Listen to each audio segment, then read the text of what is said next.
ಎಲ್ರಿಗೂ ನಮಸ್ಕಾರ. ನನ್ನ 8 ಡೇಸ್ ಚಾನಲ್ನಲ್ಲಿ ಇವತ್ತು 4ನೇ ದಿನ. ಈ ದಿನಕ್ಕೆ ನಿಮಗೆಲ್ಲರಿಗೂ ಸ್ವಾಗತ. ಇದು ನನ್ನ ದಿನ ಹೇಗಿತ್ತು, ಏನು ತಿಂದೆ, ಯಾವ ಎಕ್ಸಸೈಸ್ ಮಾಡಿದೆ ಮತ್ತು ನನ್ನ ತೂಕ ಲಾಸ್ ಮಾಡ್ಕೊಳ್ಳೋ ಪ್ರಯಾಣದಲ್ಲಿ ಏನೇನು ಮಾಡಿದೆ ಅಂತ ಹೇಳಿಬಿಟ್ಟು ನಿಮ್ಮ ಜೊತೆ ಹಂಚ್ಕೊಳ್ತಾ ಇದ್ದೀನಿ. ಎದ್ದ ತಕ್ಷಣ ಖಾಲಿ ಹೊಟ್ಟೆಯಲ್ಲಿ ನಾನು ಲೆಮನ್ ವಾಟರ್ ಜೊತೆಗೆ ಚಿಯಾ ಬೀಜನ ಸೇರಿಸ್ಕೊಂಡು ಕುಡಿತೀನಿ. ಸೊ ಡೈಲಿ ಯಾವ ರೀತಿ ಮಾಡ್ತೀನಿ ಅದೇ ಥರ ತಗೊಂಡೆ. ಇದನ್ನು ನಾನು ಡೈಲಿ ತಗೊಳ್ಳೋದ್ರಿಂದ ಏನೋ ಒಂಥರ ಇದನ್ನು ತಗೊಂಡಿಲ್ಲ ಅಂದರೆ ಏನೋ ಒಂಥರ ಅಂತ ಅನಿಸ್ಬಿಡುತ್ತೆ. ಇದನ್ನು ತಗೊಂಡಿದ್ದ ತಕ್ಷಣ ಏನೋ ಫ್ರೆಶ್ ಅನ್ನೋ ಥರ ಫೀಲ್ ಆಗುತ್ತೆ. ಹಾಗೆ ನಾನು ವೀಡಿಯೋದಲ್ಲಿ ಏನೇನು ಶೇರ್ ಮಾಡ್ತೀನಿ ಅದಷ್ಟೇ ನಾನು ಡೈಲಿ ಮಾಡೋದಷ್ಟೇ ಅಲ್ಲ. ಒಬ್ಬ ಹೌಸ್ ವೈಫ್ ಅಂತ ಹೇಳಿದ್ಮೇಲೆ ಮನೆ ಕೆಲಸ, ನನಗೆ 2 ವರ್ಷದ ಪಾಪು ಇದೆ, ಅವಳಿಗೆ ಏನೇನು ಬೇಕೋ ಅದೆಲ್ಲ ನಾನು ಮಾಡಿಕೊಡ್ತೀನಿ. ಸೊ ಅದೆಲ್ಲ ನನಗೆ ಈ ವಿಡಿಯೋದಲ್ಲಿ ತೋರ್ಸೋಕ್ಕಾಗಲ್ಲ. ಈ 8 ಡೇಸ್ ಚಾಲೆಂಜ್ನಲ್ಲಿ ನಾನು ವೆಯ್ಟ್ ಲಾಸ್ ಮಾಡೋಕ್ಕೆ ಎಕ್ಸ್ಟ್ರಾ ಏನೇನು ಆ್ಯಡ್ ಮಾಡ್ಕೊಂಡಿದ್ದೀನಿ, ಸೊ ಅದೆಲ್ಲ ಈ ವಿಡಿಯೋದಲ್ಲಿ ತೋರಿಸ್ತಾ ಇದ್ದೀನಿ.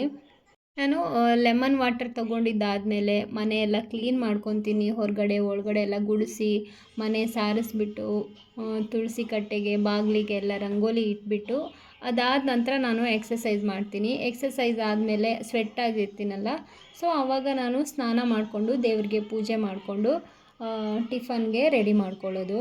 ಸೊ ಇವಾಗ ನಾನು ಎಕ್ಸಸೈಸ್ ಮಾಡ್ತಾ ಇರೋದು. ಸೊ ನಾನು ನಿನ್ನೆ ಹೇಳಿದಾಗೆ ಎಕ್ಸಸೈಸ್ ಮಾಡುವಾಗ ಸ್ವೆಟ್ ಆದಾಗ ನನಗೆ ತುಂಬ ಖುಷಿ ಆಗುತ್ತೆ ಅಂತ ಹೇಳಿಬಿಟ್ಟು, ಸೊ ಮಾಡ್ತಾ ಇರಬೇಕಾದ್ರೆ ಸ್ಟಾರ್ಟಿಂಗೇ ನಮಗೆ ಸ್ವೆಟ್ ಆಗೋಲ್ಲ. ಮಾಡಿ ಒಂದು 5 ಮಿನಿಟ್ಸ್ ಆದ ನಂತರ ಸ್ವೆಟ್ ಆಗೋಕ್ಕೆ ಸ್ಟಾರ್ಟ್ ಆಗುತ್ತೆ. ಆಮೇಲೆ ಕಂಟಿನ್ಯೂಯಸ್ ಆಗಿ ಸ್ವೆಟ್ ಬರ್ತಾ ಇರುತ್ತೆ. ಮಾರ್ನಿಂಗ್ ನಾವು ಎಕ್ಸಸೈಸ್ ಮಾಡೋದ್ರಿಂದ ದಿನವಿಡೀ ನಾವು ಆ್ಯಕ್ಟಿವ್ ಆಗಿ ಇರ್ಬೋದು. 45 ಮಿನಿಟ್ಸ್ ಮಾಡೋಕ್ಕಾಗಿಲ್ಲ ಅಂತಂದ್ರೂ ನೀವೊಂದು 20 ಮಿನಿಟ್ಸ್ ಆದರೂ ಮಾಡಿ, ಇಲ್ಲ 30 ಮಿನಿಟ್ಸ್ ಆದರೂ ಮಾಡಿ, ಅಟ್ಲೀಸ್ಟ್ 15 ಮಿನಿಟ್ಸ್ ಆದರೂ ಮಾರ್ನಿಂಗು ಎಕ್ಸಸೈಸ್ ಇಲ್ಲ ಯೋಗ ಏನೇ ಒಂದು ಆ್ಯಕ್ಟಿವಿಟೀಸ್ನ ವಾಕಿಂಗ್ ಆದರೂ ಇರ್ಬೋದು ಮಾಡಬೇಕು. ಆಮೇಲೆ ಡೇಯಲ್ಲಿ ಬೇರೆ ಟೈಮ್ ಸಿಕ್ಕಾಗ ಆವಾಗ ನೀವು ಮತ್ತೆ ಮಾಡ್ಬೋದು. ಸೊ ಇನ್ನೊಂದು ಅಂತಂದರೆ ನಾನು ಡೆಲಿವರಿ ಆದ ನಂತರ ವೆಯ್ಟ್ ಲಾಸ್ ಆಗಿದ್ದೆ. ಪ್ರೆಗ್ನೆನ್ಸಿಗೂ ಮುಂಚೆ ನಾನು 63 ಇದ್ದೆ. ನನ್ನ ವೆಯ್ಟ್ ಬಂದುಬಿಟ್ಟು ಪ್ರೆಗ್ನೆನ್ಸಿಗೂ ಮುಂಚೆ 63 ಇತ್ತು. ಡೆಲಿವರಿ ಲಾಸ್ಟ್ ಸ್ಟೇಜ್ ಅಂದರೆ ಹತ್ತತ್ರ ನಾನು 9 ಮಂತ್ ಇರಬೇಕಾದ್ರೆ 84 kg ತನಕ ಆಗಿದ್ದೆ. ಆಮೇಲೆ ಪಾಪು ಆದಮೇಲೆ ನಾನು ಬ್ರೆಸ್ಟ್ ಮಿಲ್ಕ್ ಎಲ್ಲ ಕೊಡ್ತೇ ಇರಬೇಕಾದ್ರೆ 66 ತನಕ ಬಂದೆ. ಅಲ್ಲಿ ತನಕ ನಾನು ಎಕ್ಸಸೈಸು ಅದೇನೂ ಮಾಡ್ತಾ ಇರಲಿಲ್ಲ. ಪಾಪುಗೆ 1 ಇಯರ್ ಆದ ನಂತರ ನಾನು ನಿಧಾನವಾಗಿ ಎಕ್ಸಸೈಸ್ ಮಾಡೋಕ್ಕೆ ಸ್ಟಾರ್ಟ್ ಮಾಡಿದೆ. 66 ಇರೋಳು 64 ತನಕ ರೀಚ್ ಆದೆ. 63 ರೀಚ್ ಆಗೋಕ್ಕಾಗಿಲ್ಲ. ಆಮೇಲೆ ಅದು ಹಂಗೆ ಕಂಟಿನ್ಯೂ ಆಯಿತು. ಮತ್ತು 2 ಇಯರ್ಸ್ ಕಂಪ್ಲೀಟ್ ಆದಮೇಲೆ ನಾನು ಪಾಪುಗೆ ಬ್ರೆಸ್ಟ್ ಮಿಲ್ಕ್ ಸ್ಟಾಪ್ ಮಾಡಿದೆ. ಸೊ ಅವಾಗಿಂದ ಫಾಸ್ಟಾಗಿ ನಾನು ವೆಯ್ಟ್ ಗೇನ್ ಆಗೋಕ್ಕೆ ಸ್ಟಾರ್ಟ್ ಆಗಿಬಿಟ್ಟೆ. ಸೊ 4 ಮಂತಲ್ಲಿ ನಾನು 64 ಇರೋಳು ನೋಡ್ತಾ 74-75 ಹಂಗಾಗ್ಬಿಟ್ಟೆ. ಈ ಟೈಮಲ್ಲಿ ನಾನು ಎಕ್ಸಸೈಸ್ ಮಾಡ್ತಾನೇ ಇದ್ದೆ, ಆದರೆ ಫುಡ್ಡು ಕಂಟ್ರೋಲ್ ಮಾಡ್ತಾ ಇರಲಿಲ್ಲ. ಏನು ಬೇಕೋ ಏನು, ಹೊರಗಡೆ ಹೋದರೆ ಕೇಕ್ ತಿನ್ನೋದು, ಐಸ್ ಕ್ರೀಮ್ ತಿನ್ನೋದು, ಗೋಬಿ ಅಂತೆ ಅದಂತೆ ಎಲ್ಲನೂ ತಗೋತಾ ಇದ್ದೆ. ಸೊ ಆಸೆ ಆಗುತ್ತಲ್ಲ, ಸ್ವೀಟ್ ಕ್ರೇವಿಂಗ್ಸ್ ಅಂತೂ ತುಂಬಾ ಜಾಸ್ತಿ ಆಗ್ತಾಯಿತ್ತು. ನೋಡಿದಾಗೆಲ್ಲ ತೊಗೊಂಡು ತಿಂತಾಯಿದ್ದೆ. ಆವಾಗ ಈ ರೀತಿ ರೀಸನ್ಗೆ ಅಂತಲೂ ಹೇಳೋಕ್ಕಾಗಲ್ಲ. ಕೆಲವರಲ್ಲಿ ಹಾರ್ಮೋನ್ ಚೇಂಜಸ್ ಕೂಡ ಇರುತ್ತೆ. ವೆಯ್ಟ್ ಗೇನ್ ಆಗೋಕ್ಕೂ ಸ್ಟಾರ್ಟ್ ಆಯಿತು, ಹೇರ್ ಫಾಲ್ ಕೂಡ ಸ್ಟಾರ್ಟ್ ಆಯಿತು. ಆವಾಗ ನಾನು ಡಾಕ್ಟರ್ಗೆಲ್ಲ ವಿಸಿಟ್ ಮಾಡಿಬಿಟ್ಟು ಬ್ಲಡ್ ಎಲ್ಲ ಟೆಸ್ಟ್ ಮಾಡಿದೆ.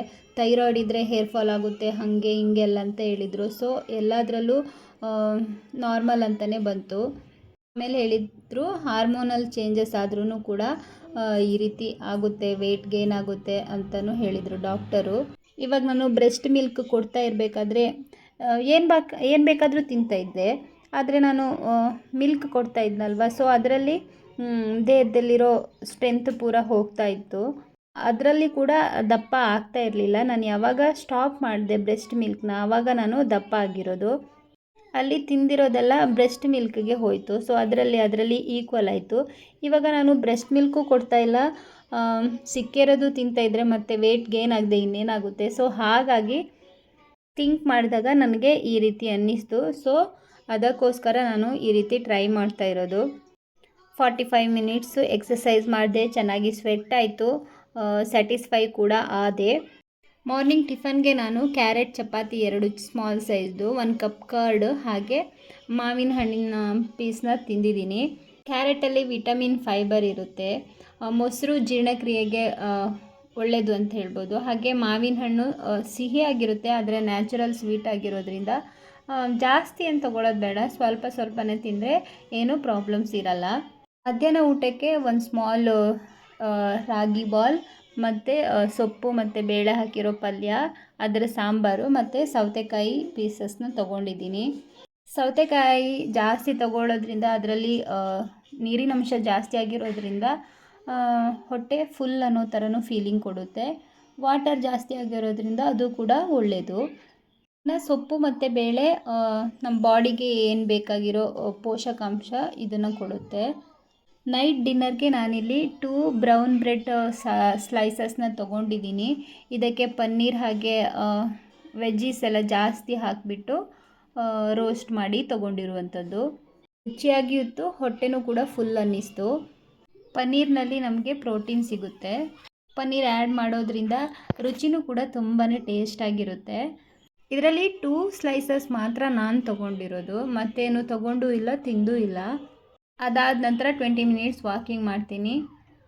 20 ಮಿನಿಟ್ಸ್ಗಿಂತ ಜಾಸ್ತಿನೇ ಆಗುತ್ತೆ. ಪಾಪುನೂ ಕೂಡ ಹೊರಗಡೆ ಇರ್ತಾಳೆ, ಹಂಗೆ ಮಾಡು ಮಮ್ಮಿ, ಈ ಥರ ಆಟ ಆಡಿಸು, ಹಂಗೆ ಹಿಂಗೆ ಎಲ್ಲ ಅಂತ ಕೇಳ್ತಾ ಇರ್ತಾಳೆ. ಸೊ ಇವತ್ತು ನನ್ನ ವೆಯ್ಟ್ನ ನಾನು ವಿಡಿಯೋ ಎಂಡಲ್ಲಿ ಹಾಕಿದ್ದೀನಿ, ನೋಡ್ತಿರ್ಬೋದು ನೀವು ನನ್ನ ವೆಯ್ಟ್ ಎಷ್ಟಿದೆ ಅಂತ ಹೇಳ್ಬಿಟ್ಟು. ನಿನ್ನೆ ನಾನು 73.60 ಇದ್ದೆ, ಇವತ್ತು 73.55 ಇದ್ದೀನಿ. ವೆಯ್ಟ್ ಲಾಸ್ ಅಂದರೆ ಇಮಿಡಿಯೇಟಾಗಿ ಆಗಿಬಿಡಲ್ಲ. ವೆಯ್ಟ್ ಗೇನ್ ಆಗೋಕ್ಕೆ ನಾವು ಎಷ್ಟು ತಿಂದಿರ್ತೀವೋ ಹಾಗೇ ವೆಯ್ಟ್ ಲಾಸ್ ಆಗೋಕ್ಕೆ ಟ್ರೈ ಪಡ್ತಾ ಇರಬೇಕು. ವೆಯ್ಟ್ ಲಾಸ್ ಆಗಬೇಕು ಅಂದರೆ ನಾವು ಫುಲ್ ಡೇ ಆ್ಯಕ್ಟಿವ್ ಆಗಿರಬೇಕು ಫಸ್ಟ್ ಆಫ್ ಆಲ್.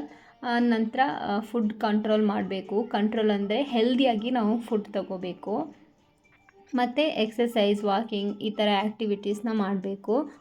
ಮತ್ತು ಕಂಪಲ್ಸರಿ 3 to 4 ಲೀಟರ್ ನೀರನ್ನ ತಗೊಳ್ಳೇಬೇಕು. ಸುಮ್ಮನೆ ಕೂತ್ಕೊಂಡು ಅದು ಇದು ಸಿಕ್ಕಿದ್ದು ಎಲ್ಲ ತಿಂದ್ಕೊಂಡು ನಾನು ವೆಯ್ಟ್ ಲಾಸ್ ಆಗಬೇಕು ಅಂದರೆ ಆಗೋದೇ ಇಲ್ಲ. ಕಷ್ಟಪಡಬೇಕು, ಕಷ್ಟಪಟ್ಟರೆ ನಮಗೆ ರಿಸಲ್ಟ್ ಬರೋದು.